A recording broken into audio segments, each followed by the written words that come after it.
Ich war mir bei dem heutigen Rezept etwas unsicher, aber wir haben so viel Hirse hier rumfliegen, mit der irgendwas passieren muss.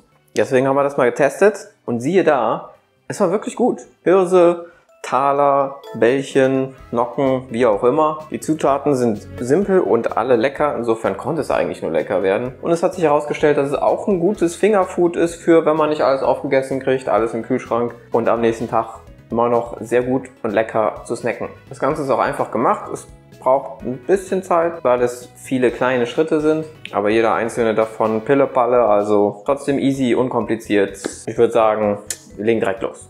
Die Hirse selber mal schnell in warmem Wasser ein bisschen waschen. Gemüsebrühe einmal schnell zum Kochen bringen. Bei der Menge der Brühe haltet ihr euch am besten an die Angabe, die auf der Hirse draufsteht. Da ist für gewöhnlich ein Rezept dabei. Und wenn ihr sie selbst ansetzt, wie ich jetzt hier mit gekörnter Brühe, in diesem Fall ist es eine Gemüsebrühe, wie gesagt, dann macht ruhig ein bisschen mehr rein, damit das auch richtig Geschmack kriegt nachher. Also mehr, als man es vielleicht als Suppe essen würde. Dann nehmen wir die Hitze wieder runter und köcheln das auf niedriger Hitze, sagen wir mal so 5 Minuten. Bringen das jetzt nochmal zum Köcheln. Circa 5 Minuten dann köcheln lassen, dann abschalten und circa, ich sag mal so 15 Minuten einfach die Hirse die Flüssigkeit aufnehmen lassen. Und während das vor sich hin köchelt, kümmern wir uns ums Gemüse. Und zwar wird das vor allem Spinat und Lauch. Spinat habe ich schon gewaschen, der tropft gerade ein bisschen ab. Die trockenen Blätter hier oben habe ich schon abgemacht. Einmal durchschneiden und schön gründlich waschen. Der Sack ist nämlich immer gern ein bisschen dreckig unter den Blättern hier. Gründlich waschen. Und dann alles in feine Würfel schneiden.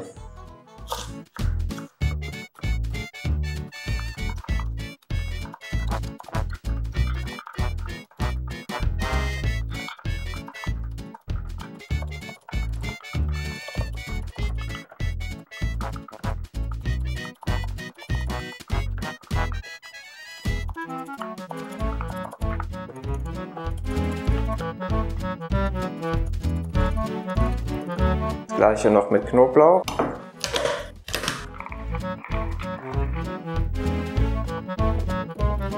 So, Pfanne Öl, Lauch dazu. Nur kurz ein bisschen anbraten. Dann kommt der Knoblauch dazu. Dann kommt der Spinat dazu.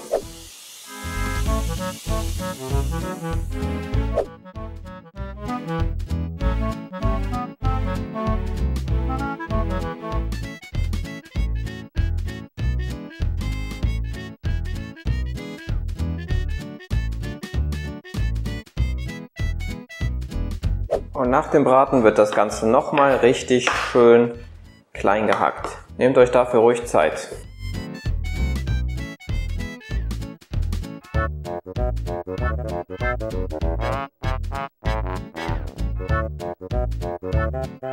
Nebenbei nicht vergessen, den Ofen schon mal vorzuheizen auf 220 Grad ungefähr, 200 bis 220. Und dann kommt das Ganze zusammen, also am besten ein bisschen abkühlen lassen, damit ihr euch, falls ihr das mit den Händen formen wollt, nicht die Hände verbrennt. Da kommen jetzt 2-3 Esslöffel Quark dazu. Ich werde in diesem Fall wahrscheinlich auch die Mengenangaben mal unten reinschreiben. Natürlich, je nach Geschmack kann man hier und da an den Mengen was ändern. Jetzt wird auch gewürzt. Dazu Pfeffer,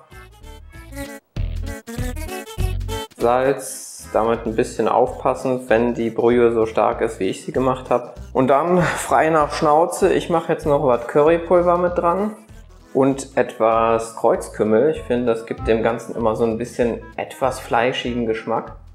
Und das war's bei mir auch schon. Und dann, fast vergessen, ein Ei natürlich zur Bindung. Plopp. Und dann schön vermischen, vermengen.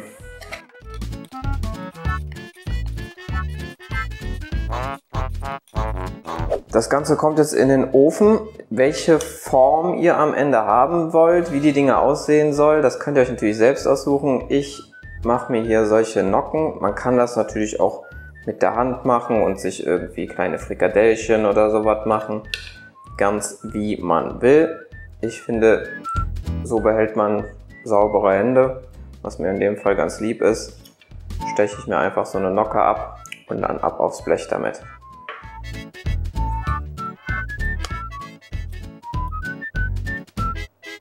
Und ich weiß, wie viele von euch gerade innerlich lachen. Ich bin kein Profi, was das Nockenabstechen angeht.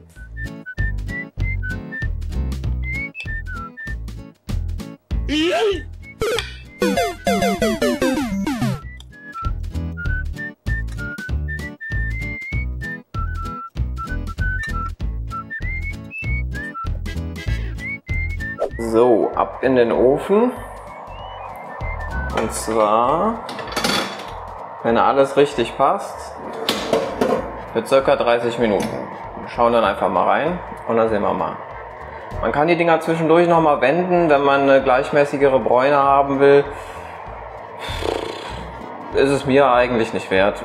Also wir sehen uns in 30 Minuten.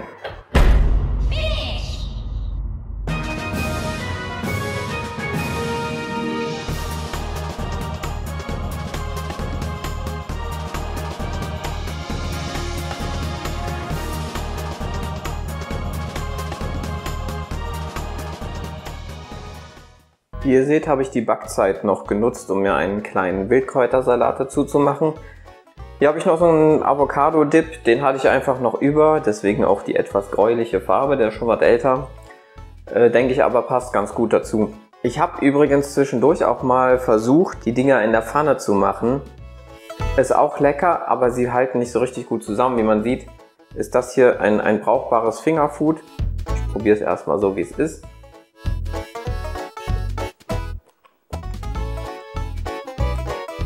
Die Würzung ist dieses Mal sogar noch besser als letztes Mal. Ich würze immer so ein bisschen aus dem Bauch raus. Wie gesagt, die Gewürze kann man sich aussuchen, wie man es haben will. Ich finde, ein leichter Dip, ein Quark, Kräuterquark, irgendwas in der Art, passt immer ganz gut dazu. Und ein Salat, frische Beilage, sehr lecker. Man vermisst auch kein Fleisch. Also, gerne nachmachen. Hier sieht man übrigens die Bräunung von der anderen Seite. Wenn man es gedreht hätte zwischendurch, hätte man es auf beiden Seiten. Dann wäre es vielleicht auch ein bisschen Patty-artiger. Könnte man auch auf einen Hamburger tun. Lecker, praktisch. Ich wünsche guten Appetit.